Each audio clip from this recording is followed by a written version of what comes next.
G'day guys, kia ora, welcome back. Yes, everybody knows, on the 12th day of Bledisloe Cup, the All Blacks always comes to collect. And once again, the All Blacks has successfully beaten the Wallabies in a monumental breaking the curse match in Wellington tonight. And yeah, so I guess the curse is broken. You know, technically they beat France. Somewhere between this long string of losing streak since the Lions tour. But hey, you know, let's forget about that one. Let's call this one the one that breaks the curse. Maybe the curse hasn't been broken, right? Maybe it's still there. But hey, let's just say the curse has been broken. And in a very rare windless night in Wellington as well. What happened there? They just turned the fan off. Okay, so they turned the fan off tonight. And no kicking issues with Beauden Barrett. Did miss one.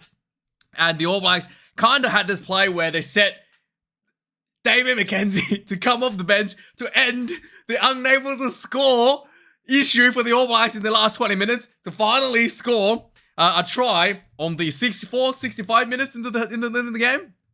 63 minutes on the clock and ending that other curse where the All Blacks hasn't been able to score in the last 20 minutes under Razor Robinson. And yeah, so that is good news for all the All Blacks fans. And, you know, jokes aside, this was actually a very, very brutal test match. And I am wearing the black jersey because I want to pay tribute and respect to Mr. Sam Cane for hitting 100th test match. It is absolutely one of the greatest honor you can achieve in all of sport, not just rugby, in all of sport, to play 100 test matches for your country, and let alone for the All Blacks, is quite a incredible achievement. And, you know, a little bit story going back, after Sir Richie McCaw retired, I remembered they gave Sam Cane the captaincy at the number 7 jersey, and he looked just like Richie McCaw. Like, he looked like a carbon copy of Richie. And I remember watching the game with my housemate, and I was like, oh my god, Richie McCaw came out of retirement. He's playing again.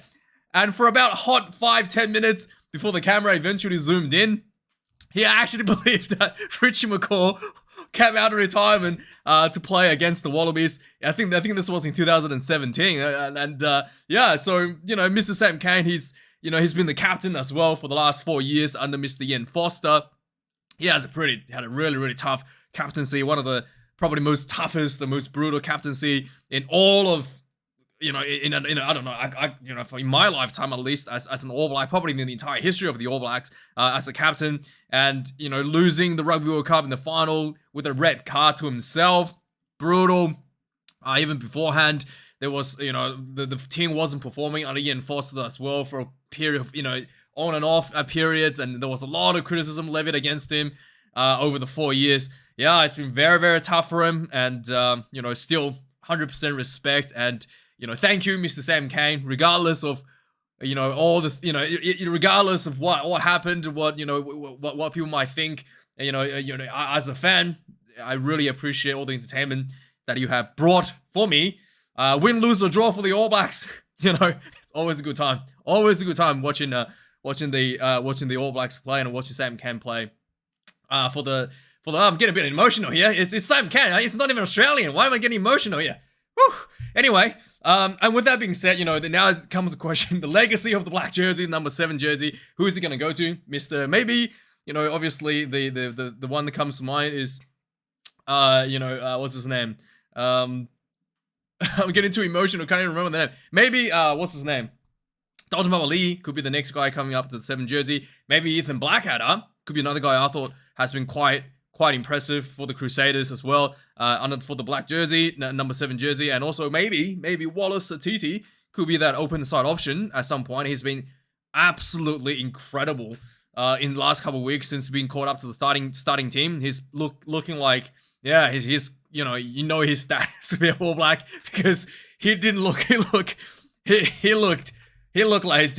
he's been in the team for years. He is unbelievably good, stealing like a really important line out of this game for the All Blacks, and again, turnovers to the breakdowns. Yeah, number of options there for the All Blacks. Let me know your thought who the legacy of the black jersey should go to, number 7 black jersey should go to. And yeah, thank you, Mr. Sam Cane. And this will be the last game for him in New Zealand. Just to clarify, this will be his last season, so he will be continue to play for the All Blacks till the end of November spring tour. He will be playing in that, but after that, he will be no longer playing test matches. He'll be playing rugby in Japan, maybe some Super Rugby at some point in the future. But he has stated that he will be retiring from international test duties by the end of this year. So yeah, this is pretty it. This is the end of the legacy for him, and wish him make a lot of money in Japan, eat a lot of sushi, and have a lot of fun to finishing off his illustrious career. He should be very proud of. And yeah, and with that being said, let's talk about the game. The Bledisloe Cup in a winless lying Wellington. Oh boy. The one thing I was disappointed, right? Despite the magnificent crowd turnout for this monumental match, and I was disappointed that you guys got rid of the white picket fence. Those fence was really quite special, right? You see the white picket fence, it's Wellington. Right now, you kind of you can still tell it's Wellington because of the yellow seats. But if it's a sellout, you can't really tell where it's played. It's kind of not sure where it is. I think it's quite iconic. The white picket fence. Maybe can bring that back. If you need money, I can't send you money, but I'm happy to send you some white picket wood blocks, and you can wood planks. You can take that. I can send you that. But if you need any of the white picket fences, let me know. I can hook you up with some people here from Australia.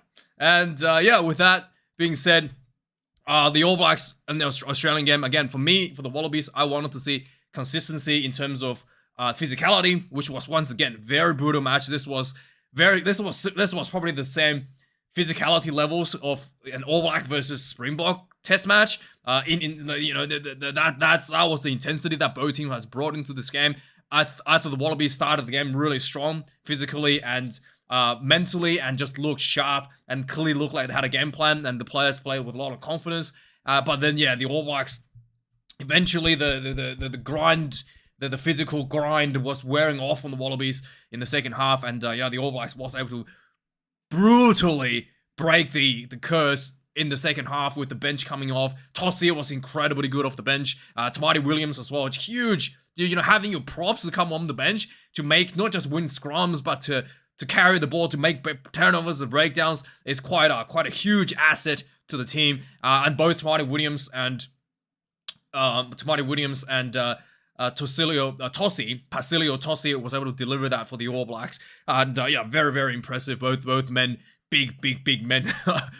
Williams scored a try as well. And it was, the physicality was there. The lineouts I thought was pretty good. Again, very much more polished for both teams. All Blacks and Wallaby both struggled a little bit early in the season.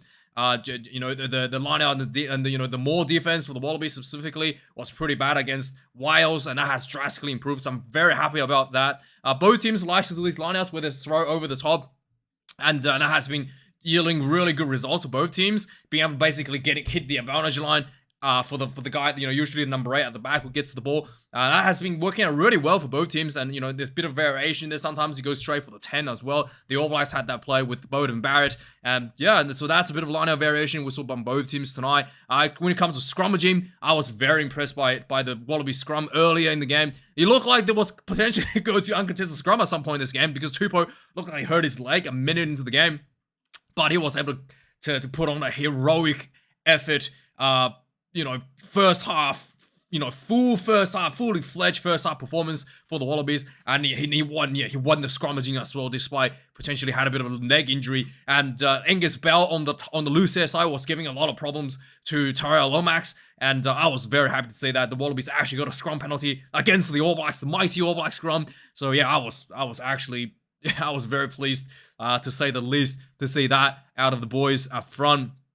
Outside of that, I thought there was a lot of penalties for both teams. The referee, I thought, probably could have issued warnings a bit earlier, but I was happy that he didn't just get too trigger happy about giving out yellow cards due to repeated penalties. He was actually quite allowed the game to play on for quite a while for both teams, not just for one side, for both teams, before eventually yellow cards were issued out. There was one yellow card that was dodged by the Wallabies. There was basically repeated penalties, and the referee giving a warning, and then there was a knock-on leading to a disallowed try, and the yellow card being rescinded because it was given out. The penalty was given out after a knock-on that had occurred for the All Blacks there, and Yeah. So there was one thing I did notice from the All Blacks I was able to do quite well was bringing Will Jordan as a much closer as a crack, as an option to attack around the rocks. He's been able to break through that area a number of times this game tonight, and it's something that Ian Foster failed to do with Will Jordan. He kind of just like left him out in the wing, and hardly, the opportunity that was given the ball that wide was very few. So the All Blacks was able to bring him much closer, knowing his danger. Maybe as a fullback, I saw he's able to slot in a lot easier in the midfield positions, and he was able to find a lot of success around that rocks. And also they were able to bring, obviously, the Caleb Clark as well closer into the action, eventually breaking through for the I guess the curse-breaking try was scored by Caleb Clark out in the wing, and with Damien McKenzie, obviously the impact player, coming off the bench immediately, creating that opportunity out wide for him. And with that being said, I think that, let's have a look at the match stats. I think that it's looking quite good for both teams going into the Northern Hemisphere games, and hopefully we can get some consistency and really bring some wins and bring some of that needed World Rugby ranking points back down to the Southern Hemisphere. And we'll have to see, and it's looking very promising. I'm very, very happy with the progression of both teams, actually. The All Blacks, the performance against England was left me a little bit, truly I was a little bit concerned about the future of the team. And tonight and last week as well, especially tonight, I was able to really, getting that second half consistency going for them was looking quite good. The Wallabies as well, like 2 weeks in a row now, was able to bring that physical game. And if they can, hopefully they can continue that confidence they've been building up towards the Northern Hemisphere tour, and get a few actual, proper wins under the belt coming home to the end of the year. So let's have a look at the match stats of the game. 5 tries to 1 to the All Blacks. Is that 5 tries to 1? I thought it was, 5 tries to 1 for the All Blacks. The run meters 612 to the All Blacks, and Wallabies 306. Second half was very one-sided for the All Blacks. The Wallabies was hardly able to get the ball due to the physical dominance on the All Blacks. But despite that, the physical challenge, neither team opted to just kick penalty. I think Wallabies did kick one penalty after the All Black had scored a try, the Wallabies had a penalty early, did not take 3. I was very, very happy to see that. All Blacks as well repeatedly went for the line-out options, maybe because Beauden Barrett can't kick goals. But hey, no, definitely was a strategy for the All Blacks, and just back themselves on that. On their set piece, back themselves on their physicality, and paid out for them, and really truly starting to look like the All Blacks team. Truly look like the All Blacks team again. Unlike the performances against England, where they just want to kick 3 points, and that was I'm very, very happy to see that change as well in the mentality of the team. 13 turnovers against the All Blacks, 14 against the Wallabies, 171 against the All Blacks in tackle count, 24 missed tackles for the All Blacks. 181 tackles for the Wallabies, 24 missed tackles as well. So both teams are very much, very decent in their tackle completion rates. 14 kicks in play. Neither team were happy to kick the ball that much.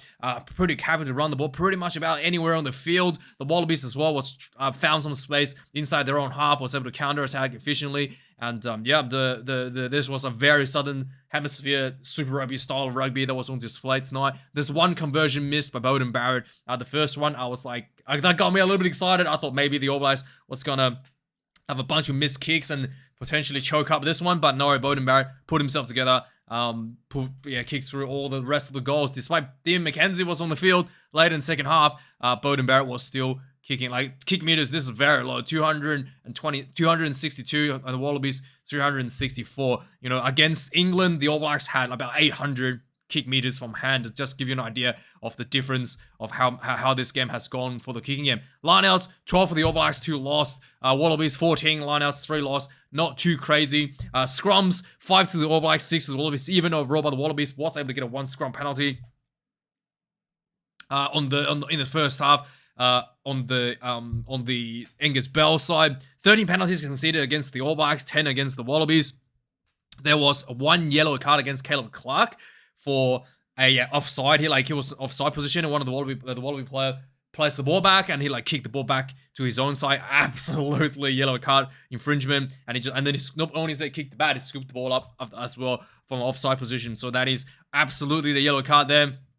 And there was only one penalty that was kicked for goal for Wallabies. The All Blacks didn't even attempt to kick a penalty goal tonight, which was very, very good to see. So, yeah, it wasn't 6 tries. I thought it was 5. Yeah, yeah. Clearly wrong. 5 tries. Didn't it say 6 just then? Wait, wasn't it? Anyway, I thought... Am I seeing things? Anyway, moving on. The Matrix is broken. You know, the Matrix is broken. We found out a glitch. Let's move on.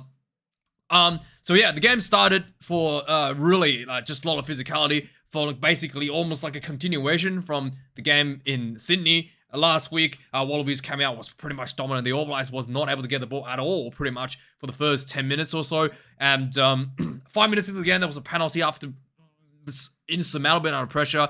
The Wallabies decided to not go for the 3, but back themselves with a line out.